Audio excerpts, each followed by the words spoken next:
We were just completely devastated by this unexpected tragedy. It's been a rough few years for Gentry and Hadley Eddings. Not a moment that goes by that we don't think about Dobbs or Reed and just what life would be like if they were still here. In 2015, a truck plowed into their car, killing their toddler, and forced Hadley, who was 8 months pregnant, into labor. Their newborn son died 2 days later from complications. Losing a son is just beyond words.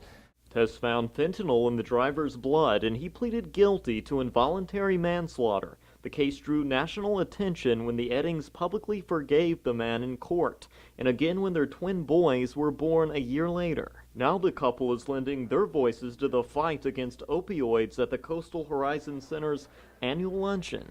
It's heartbreaking, the consequences of what happens when people make those choices. According to the Center for Disease Control, nearly 2 million Americans are abusing prescription opioids.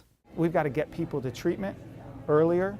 Recovering addict Jay Rochelle knows the horrors drug use brings and says treatment is the key to saving lives. They don't want to be that way. So locking them up is not helping the problem. It's only making it worse. Which is why finding humanity behind the headlines remained the focus of the luncheon. Humanity amid the opioid epidemic, and of the Eddings story that offered forgiveness in the midst of heartache. Our hope for the driver who hit our cars, that there would be redemption for his story, and for anybody who's walking through addiction. Brandon Chope, Spectrum News.